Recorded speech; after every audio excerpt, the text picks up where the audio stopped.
Hey, Garage Logic fans, Mishki here, slipping in ever so briefly to mention that I have a podcast that comes out every Wednesday and every Friday, twice a week now. The show is pretty much about everything you care about and are interested in and need in your life and want to know more about. I tailored the darn thing specifically to your liking. I tailored it to your loves, to your true passions. That took a long time. I'm spent. You know what I'm saying? Absolutely wasted. I should probably hit this button right here. This is the Weekly Scramble, a place where we chat about life over a cold one or two. It's time to belly up to the pod. Why are you not Mike dancing? Fratelloni and your host, Chris Reavers. You threw me off there. That's right. It's time for the Weekly Scramble podcast. My name is Chris Reavers. With me, as always, his name is Mike Fratelloni. Hello, Michael. Did you think I was having an epileptic seizure? I actually thought I was going to have to call somebody over in not the nursing station. We don't have that here, but, HR is like, help, he needs help. Something's happening to Fratelloni because I was dancing because you can see us on YouTube. That's right. If you go to the Weekly Scramble YouTube page, you can watch us.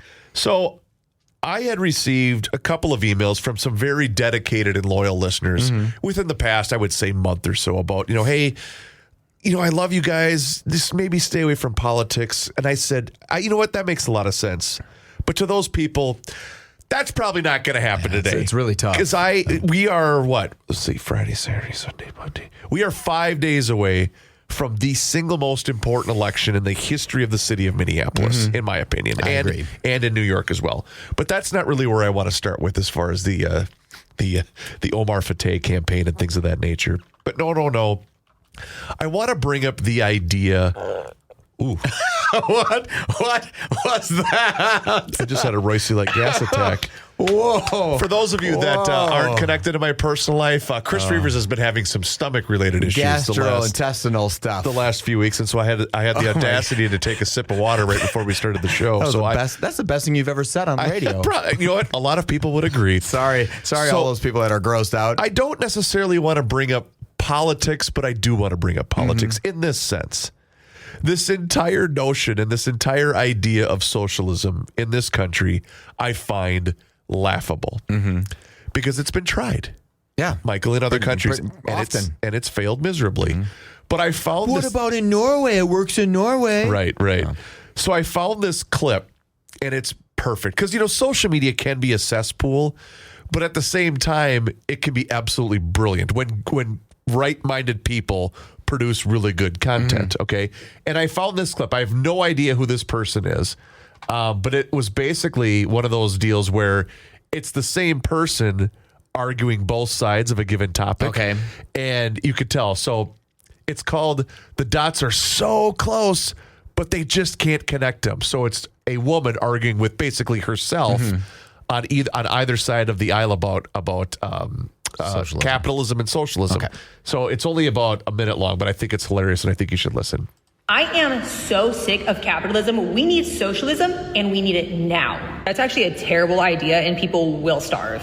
What are you talking about? People are already starving. People are going to be starving because the government's not providing the SNAP and EBT this month. Right, because whenever you depend upon the government to feed you, you also allow the government to starve you. No, you're not making any sense right now. We need to vote in socialism so that the government can take care of us. Right, yeah, and when the government fails to get their act together and feed the entire population, then the entire population will starve. But that's not going to happen. It's literally happening right now, just on a smaller scale. No, you don't know what you're talking about. You don't see the issue whenever you champion for socialism, and then you're also mad when people who depend on the government to eat can't eat. You're not connecting the dots. No, you are just fascist. You're a fascist. Well done. 2025 in a nutshell, right? Here's a startling point. Venezuela, right? Tried a little bit of socialism. How'd that work out? In 2017, it was reported that the average Venezuelan lost 19 pounds. Really? Due to what obviously due to running out of money, right? They ran out of money. They couldn't take enough from the rich and give to the poor. They couldn't do it. Everyone became poor. So on average, the average Venezuelan lost 19 pounds. The thing that I find even more alarming is domestic pet ownership was like 80% of people had a pet, went near zero. You know what happened to those pets, Reavers? Yep. People frickin' ate them They got because they were starving to death. Think of that. Think of what we might be offering the city of Minneapolis every time we say we want rent control. We want, the part about it that pisses me off the most is they say these things and have no way to accomplish them. Nope. Right? We need more low-cost housing. Well, no one's going to build low-cost housing if rent control's there, right? Case in point, see Jim Rubin. Just anybody who's a developer, right? Yep. He's not going to do it. He's fleeing the city. We want government-run grocery stores. Well, that's proven to have not worked time after time after time. We want to take what our economy, a capitalist economy, does. We want to take that from the people who are creating and give it to people who aren't. I'm not blaming the people who aren't creating. It just doesn't make things better. Right. It always makes it worse. Case in point, and again, I had actually had a one-on-one conversation with somebody just last night, and basically saying that they enjoy the show, not necessarily our show, but GL and everything else. And they said, but I can't get around paying that close of attention. I said, that's the problem. Is too many people are taking the same approach that you are. And I get people get worn down by this particular topic. I do as well myself. Sure. But I guess the point I'm trying to make here is I don't think the vast majority of the public understands how dire the next couple of days are. And I mean that because as you were saying that, I was reminded, it would take me way too long to find the clip, and it's not worth playing anyway because it'll just make everybody enraged. Mamdani was at either a debate or he was making a campaign stop, and the subject matter came up of housing and how we need to have access to more housing to help our homeless friends and neighbors. He kept using the word neighbors, which sounds exactly like the buffoon that runs the state. Sure. They're changing the meaning of the words. Yes. Yep. And he basically said, point blank, in a camera, into a microphone, and said, well, take the empty nesters. Now, they might have 6 bedrooms and only need 2. Well, they don't need those other. They're talking about the seizure of private property. Property. And he's said that numerous times. Yes, he has. Yes. And he says, we might have to look at the concept of seizing property, right? Or the whole concept of owning private property. It's like, what do you mean, the concept of owning private property? This will be, like I said last show, this is going to be a litmus test.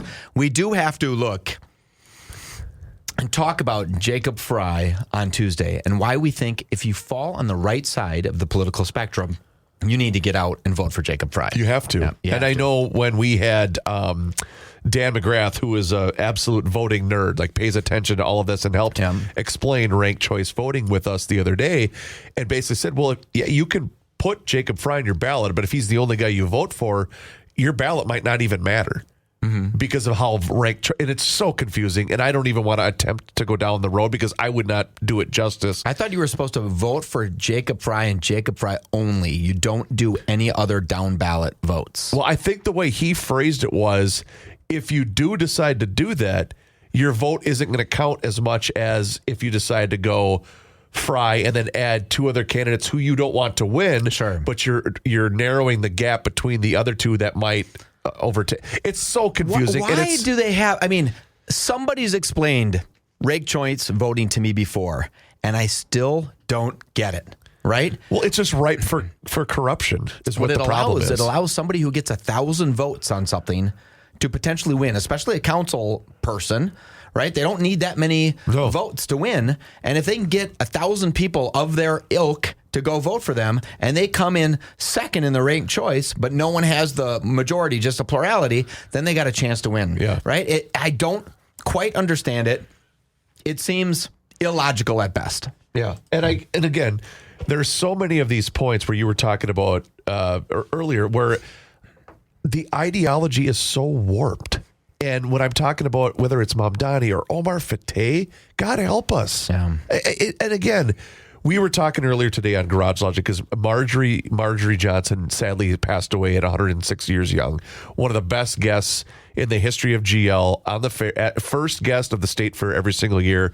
It was cool. A treat just to be able to be part of that for the last 15 years now. But Joe made such a salient point about her. And, because we spent the majority of the show talking about Marjorie and how she kind of is the last piece that represent the Minnesota that you and I both grew up in, but how we envision Minnesota. And there's too many other people that don't share that same vision and want a completely different version of that, of Minnesota. And that's what's so sad about days like today. Well, they just showed Omar was out at an event. He had a Somali flag in back, was speaking in Arabic or Somalian. Yep. And it's like, well, wait, you're running for mayor of Minneapolis. Yep. What's going on? Yep. And you don't even have the American flag or the Minnesota flag behind you. You have the Somalia flag. It seemed weird. I don't know if he's a good or bad guy. I know he doesn't align to what I think would be best for Minneapolis. Right. Jacob Fry does today, right? We have to, if you're someone on the right and it pains you, or you think it's going to be better if we allow them to swing all the way to the left to really show them how badly they can screw up a town. Yep. The problem is you might not swing back. You got to fight today, and you got to fight on next Tuesday, the 4th. And I think I've heard so many different ways of that being described, whether it's the downward spiral, the swirling the drain, and this isn't just from people that are politically, this is people that are in the thick of the weeds saying it's already bad. Sure. It's already bad. And this will just be a hyper train fast forwarding to even further doom. My little anecdotal story about being in Uptown, we own a shopping mall in Uptown. And in that little shopping mall, we have some vacant spaces. And 4 months ago, we started to get a bunch of calls on those spots. Right? So I don't know what happened. I do know a little bit. The mall's on Hennepin Avenue, and the road back opened up in Hennepin Avenue. They were having a bunch of construction, closed it down, and it opened up. It looks great, right? Don't know if they needed to do it because they put a bus lane right down and they took a bunch of parking away, but it looks great. The finished result is great.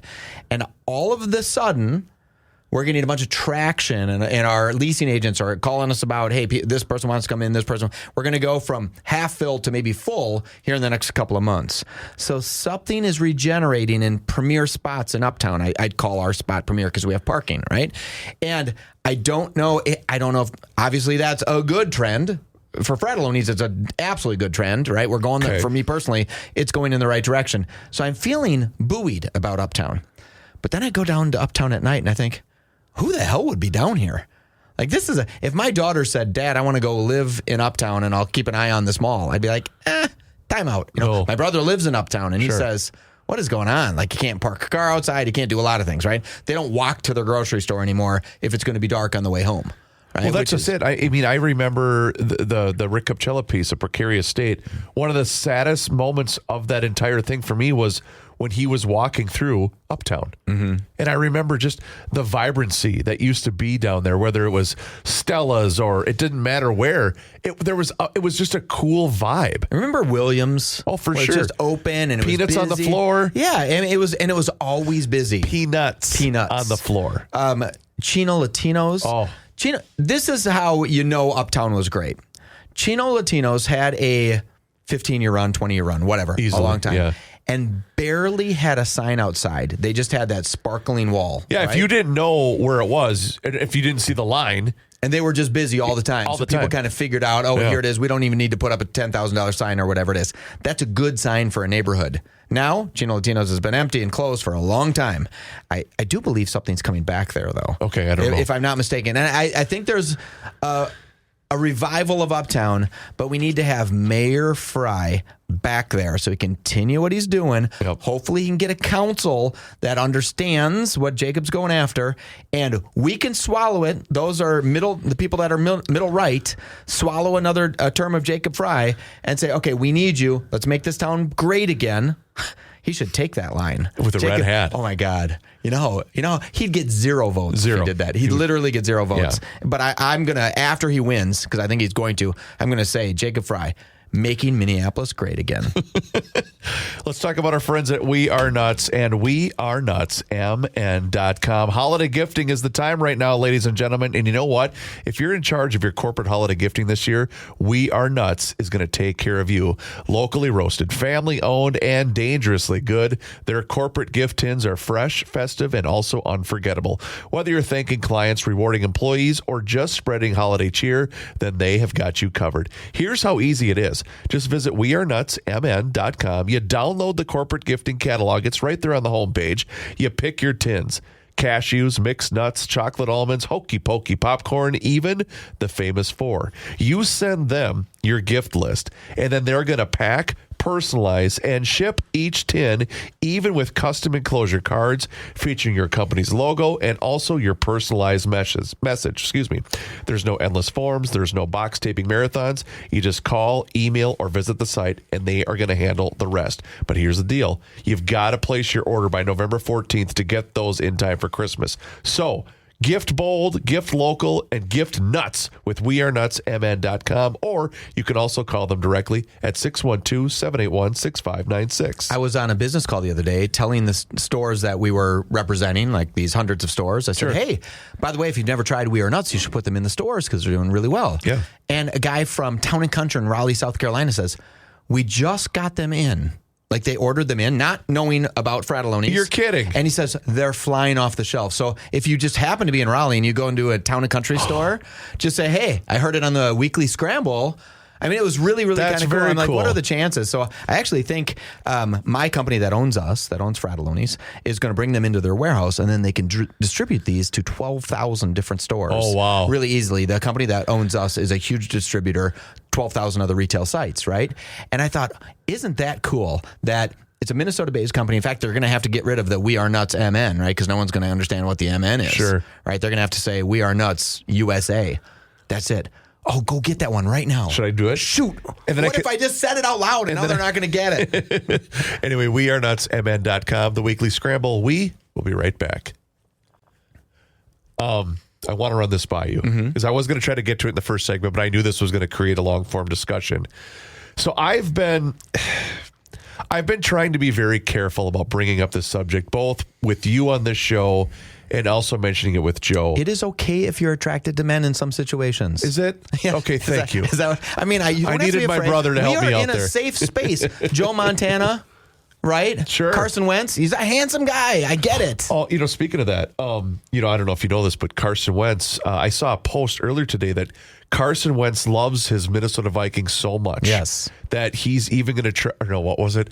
Kevin O'Connell had said, I believe in Carson's future so much, and he'll rebound from this devastating injury, so much so that I really hope that he gives us a chance against Detroit on Sunday. Meaning, that poor bastard. They left him out to dry. He's like, his arm is dangling from the socket. Dangling. They're going to get in a little trouble for that, right? Well, but if the player, it depends. It's funny. You can't believe the player. I know this is not the topic you were going down to. Go ahead, but please. when the player who's the most aggressive competitor in the world, these professional athletes are, I don't care if they're playing tiddlywinks, right, dominoes, or football. You have to protect the player from himself. Yes, because he'd say, I'm good to go. Yeah. It's like, well, your arm is dangling off the side. It doesn't matter, coach. I'm going.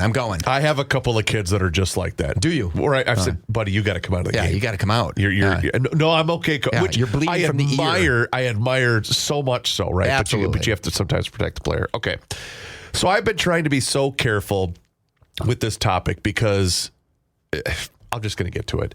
One of the things that has been truly eye-opening about this government shutdown is the fact that, well, number one, and again, I don't want to besmirch anybody that's lost a paycheck, and I get it, right? Yeah, it's a big deal. I'd be pissed if I wasn't getting paid. There are people that are still having to show up for work and are not getting paid, and that's terrible. That's awful, unacceptable, and unacceptable. That's a perfect word for that.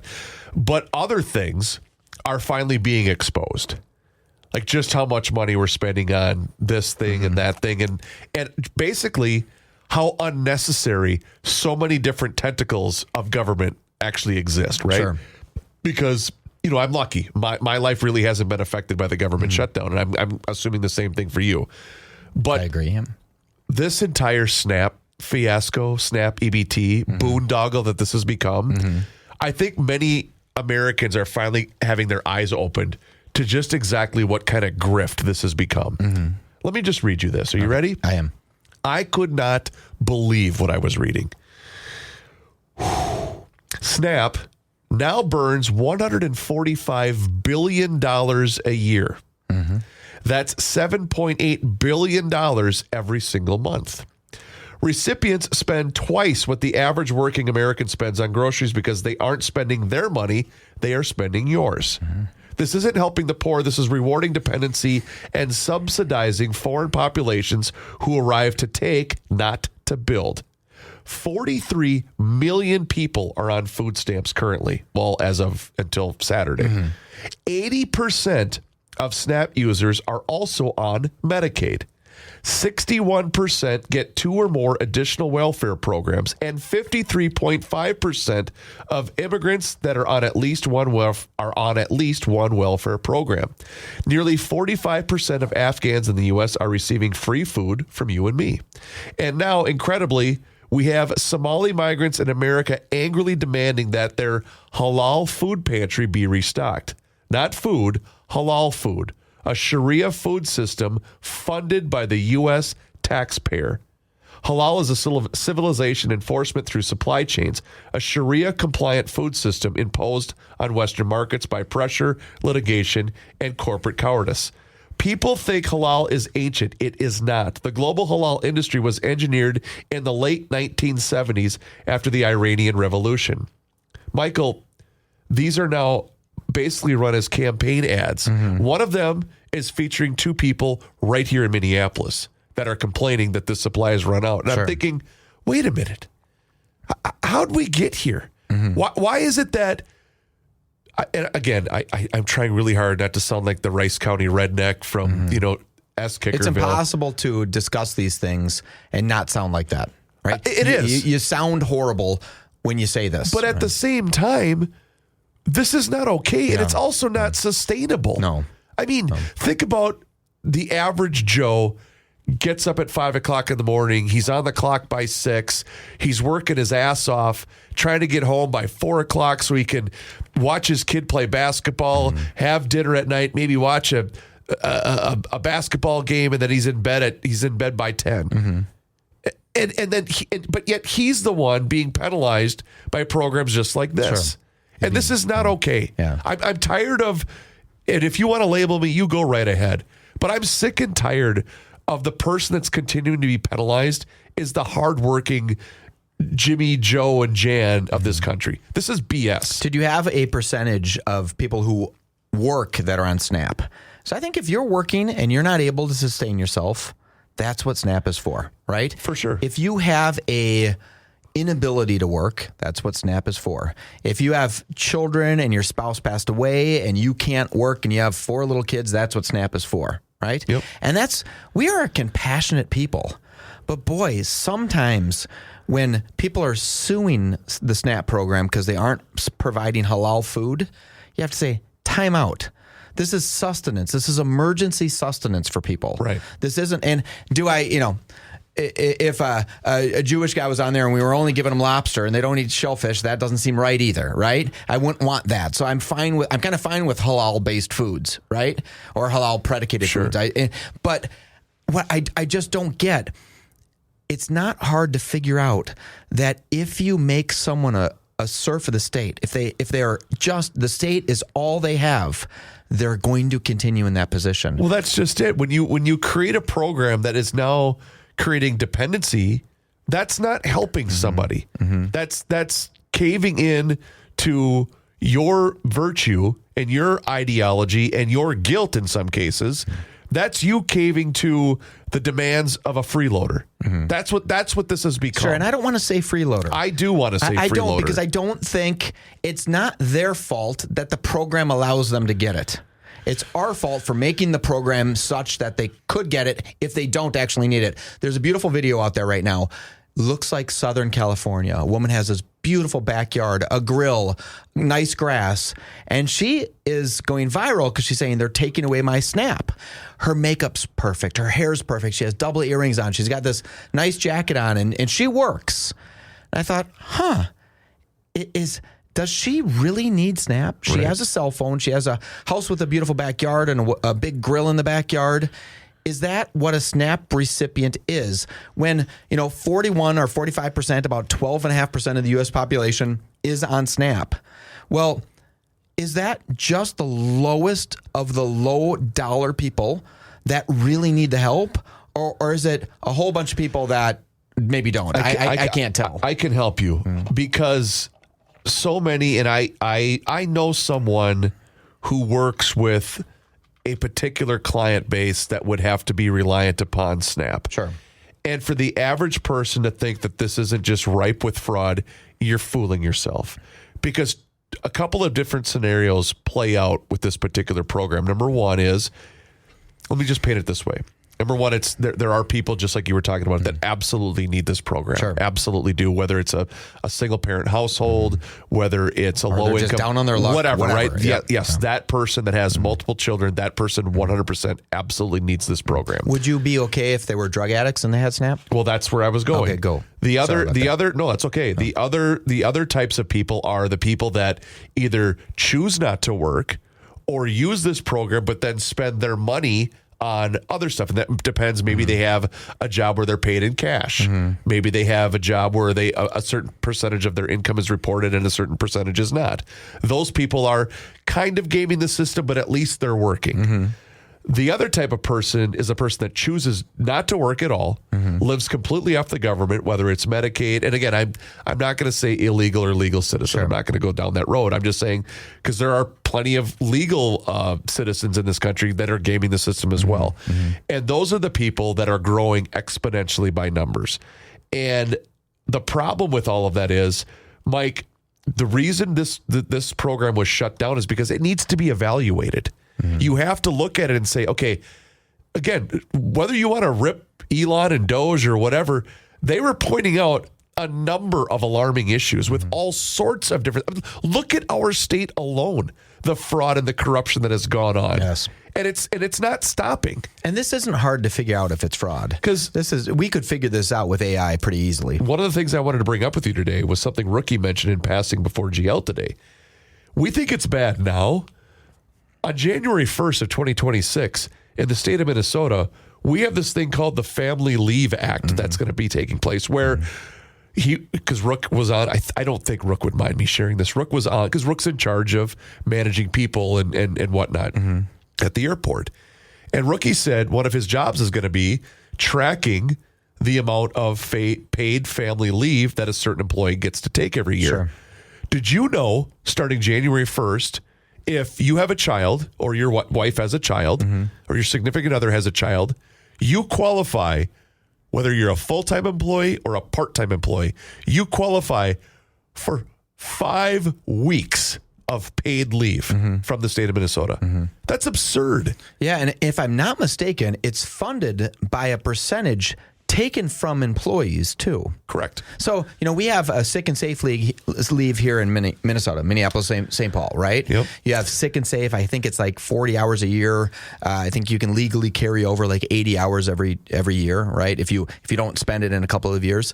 And what my experience is, and maybe it's just my team, right? No one takes it. They take a little bit of it, right? Sure. And I think no one says, I'm going to take exactly 40 hours of sick and safe every year because they know that it's not meant to do that. And in aggregate, I feel like not everybody takes it. Will everybody take that? Probably so, right? If you just have a baby, you'll want 5 weeks of paid. And am I okay with that?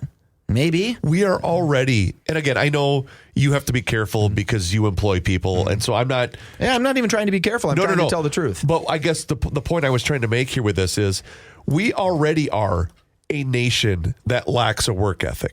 We already are, right? It's so different than it was 20, 30 years ago, right?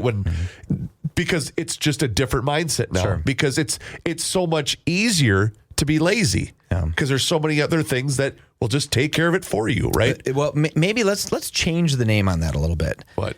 it's not, I don't think people are inherently lazy. I really don't. Maybe, honest to God, it might just be the people I'm with. No one's lazy. The ones that I'm with. You're not lazy. Sure. Not anybody at the show, not anybody at my company. We don't have lazy people. And I'm not saying that because I'm just some bullshit thing. I just believe that. I don't. And we have young people working for us, millennials, Generation X, Z, whatever. We have them all, right? But I think what's a difference is the safety net is getting really strong. So if you choose to not financially participate in the work world, right, your safety net is so big and relatively comfortable. People aren't living high on the hog on the safety net, but they're living well enough, which puts them into this weird thing of, I'm never going to advance. I'm never going to experience something better than this, but I can sustain myself with this safety net. And ooh, that's a good point. In many years, we didn't have that, right? Yeah. I mean, when you think of people were literally starving in this country. Now, even some of our poorest people in this country are still the richest compared to the world. Thank God. Yeah. Right? Thank God. That's a good point. But you don't want to take out what hard work and excellence means to people. Right. Like, imagine living it's a life. meaning, right? The meaning of life. Yeah. Imagine, Reavers, being a single woman with a few kids. You're living in government housing. You're getting government-sustained support, right, for food, for health care. And your life is just sustaining, right? It's subsistence. And you look and you're 20, then you're 30, then you're 40, and you've done nothing. That's not a life you would want your kids to have. For sure. Anybody's kids. I wouldn't want that for those poor kids. I wouldn't want that for that poor woman or man who is in that situation. And it's so sad because we need to find the way that gets that person into experiencing the love of earning. The love of saying, oh, I'm self-sustained. No one is my master. Because they might not think they have a master, but they do. It's Yeah. the federal government, right? If someone's paying everything for you, they own you. Right? I mean, that's just the way it is. Because in one heartbeat, Democrats can say, we're not going to sign that continuing resolution. So we're going to shut the government down and all of your benefits that you receive stop. Yeah. It's that easy. Yep. And that's scary. And I don't want people to experience that. I want people to get a job at McDonald's and say, I was a fry cook, and then I became a night manager, then I became the day shift manager, then I became the assistant manager, then I became the manager, then I found out that there was an opportunity with McDonald's that you could own a McDonald's, and now I own 28 of them. I mean, those are the success stories that only you can do in America. But you got to be on the ladder. Right. You can't be standing on the ground or laying down. Well, that way in New York, then when Mom Donnie takes away that person's house, then you can live there. Yeah, and that's live that true. American dream. Or they'll just convert all McDonald's into, housing shelters. Let's thank North American Banking Company for another continued year of success here on the Weekly Scramble podcast and also with Garage Logic. Thank you to Mr. Bilski and the entire company of North American Banking Company. We appreciate each and every single one of you. And here's the deal, ladies and gentlemen. It doesn't matter if you're looking for personal finance or if you're a business owner. North American Banking Company is here for you, your family, and also your business.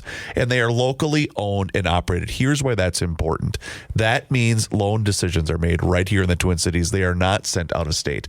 So this helps all of you business owners solve problems quickly and also expand your business with confidence. They deal with numbers every single day, but you are never one of them. So check them out online today. It's nabankco.com to learn more. They also have 6 fantastic Twin Cities locations to take care of you. Roseville, 50th in France, Woodbury, Hastings, Shoreview, and also Maple Grove, the best. The same online and mobile banking options as the other big national banks, but you're going to get the personalized service of a community bank. Once again, nabankco.com to learn more. North American Banking Company, member FDIC, is an equal housing lender. You didn't read that. I did not. How did you remember all the locations? Well, I'm gifted. That truly is gifted. Can we go to another topic? Sure. I got to tell you a little situation that happened last night at the Burger Dive in St. Paul. Give me one quick second. Yes.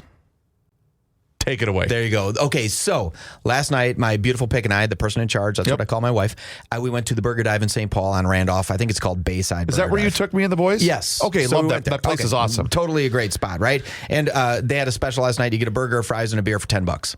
Fantastic. Oh, my God. Had no idea. Right? Had no idea. Ordered it. That's a Wednesday night thing? Yeah, it must be. Okay. Yeah, I didn't even know what was happening. Or it's a happy hour thing because we were there early because we're old, so we eat early.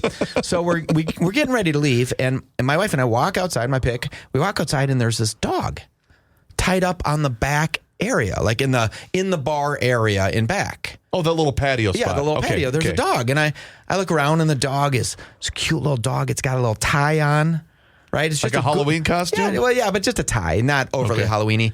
But we sit there and we're looking around and like people are coming out of the bar. I'm like, is this your dog? And they're, no. So we sit there for about 15 minutes, then 20 minutes. Oh, no. Then 30 minutes. No. And so I finally said to the waitress, I said, hey, could you like make an announcement to say, hey, whoever's dog this is, you might want to come check on it or whatever. Dog's name was Walter. What a gentleman. The dog was just a cute little dog. How did you know the dog's name? Because it had a little tag on it. Oh, right? okay. Oh, and by the way, I was calling the number on the tag, trying to find out who it was. Like, hey, did you lose your dog? Like, what's going on? Like, how did this go? So finally, after about 45 minutes, and my wife was saying, we're taking this dog. We're just going to take it. Like, we'll someday give it back. But for now, let's just take the dog. And I was real close to saying, Walter, you're coming home. I'm asking if Walter likes wide open grass and pools, because Walter, you can come live at my place. Come to the Fratelloni's. Right? I mean, this could be an okay spot for you to live. I'll send you to college. I don't care. Right? Walter was a good boy. So finally, we take the dog, and my wife picks it up, and we walk through the bar. And we're walking through the bar. No one's really noticing. And then all of a sudden, some girl says, that looks like my dog, Walter. It's like, yeah, it is your dog, Walter. We've been outside with it for 50 minutes. 5-0. Waiting to find out if you're going to come back out and check on the dog. And she goes, oh, I'm so sorry about that. Walter does this all the time. He's absolutely fine out there. And so her mind, oh my God, was I'm just going to tie my dog up, and it was a little dog, right? It wasn't like a black lab that just lays down. It was a dog that made eye contact with you that said, "Help me, wow, help me," right? And people were like, "I'm going to buy him a hamburger and bring it out here." I'm like, I think he's fine. He's got a tie on. Someone loves this dog, right? And he's tied up with a nice leash, and to be fair, the girl whose dog it was, totally sweet. She was a very sweet person, but I thought, Toots, you can't tie your dog up. How old of a person was like this? 30. But she was like a logical adult. Like, she wasn't being weird. She just said, Walter is the kind of dog that can just be outside. Walter's totally fine. Right? And I thought, I wanted to ask both the Frat Pack and the listeners of the Weekly Scramble, would I have been okay just to take that dog? Well, you did. You went through the proper protocols. You called the number on the tag a couple times. You made the announcement inside the bar, inside the establishment. You went through all the proper channels. Yeah, and so I think had you walked through there and no one said, "Hey, that looks like my dog," then had nobody said that, you probably would have been in the right, because otherwise, what's going to happen? They're going to have to call animal control, or are they going to have to? Yeah, I wouldn't want this poor Walter to spend the night in dog jail. So that brings me to a point. And boy, I think I'm going to get some heat for this. Mm-hmm. Don't say you don't like dogs. No. That's not at all. I mean, I love dogs, but I love that because we're a kind of a cat family. Mm-hmm. But I like the fact that I don't have to take the cat. Well, I like the fact that I don't have to take the cat for a walk at 3:00 in the morning so I go outside to go to the bathroom. Yeah. Like, I do like that part of it. Or you could do what I do. My dog wakes me up. We both go outside. I just pee in the yard. Okay. He pees, or she pees, I pee. But that reminds me of something. And again, this person is, in my opinion, this lovely person that you described. She was very nice. Yeah. That's totally irresponsible, in my opinion. You would at least check on Walter every 15 minutes. If you were out there for nearly an hour, and that person, that's just totally irresponsible. And again, I don't even want to go down the other road about how just absent-minded so many people in society are. Okay, that leads me to a different point. I cannot stand when you're staying at a hotel and people bring their dog with them. You gotta sometimes. I cannot stand that. And here's why I can't stand that. In fact, I use hotels.com. That's right. And I always select no pets allowed. Really? And I'm going to tell you why. Yeah. We were down in the Kansas City area. We were staying in an absolutely beautiful hotel. Right, it's one of the nicest rooms I've ever had. It was not terribly expensive. It was during the 4th of July because we went down to a Twins game, and we were going to stay in Kansas City for a couple of days, and then we were going to go to Louisville for a couple of days. We were just going to do a kind of a extended little road trip, and we were at this really, really nice hotel, and it was 4th of July night.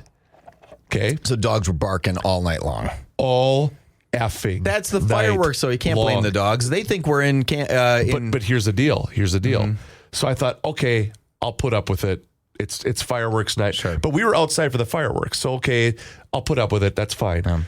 So the room next to us, these dogs barked all night and there weren't fireworks. Oh, wow. Okay. That would be annoying. You think? Yeah. That's annoying. And it was constant.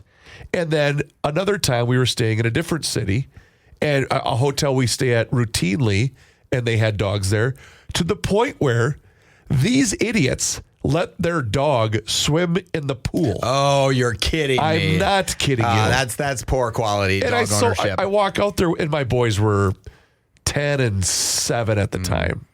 And I go, what are you doing? Yeah, you can't have a dog. You can't have your freaking dog that's going to take a dump in the pool. Sure. Yeah. And again, it's not that I hate dogs. That couldn't be further from the truth. It's just the lack of respect for your fellow traveler. Well, that's what bothers me. I don't want to throw this gal under the bus with Walter. Sweet Walter. Sweet, kind Walter. But what's funny is when I was in the bar. If Walter was in Venezuela, he would have gotten F. Yeah, I would have eaten him first. That dog was a good-looking dog. He looked delicious. Sorry.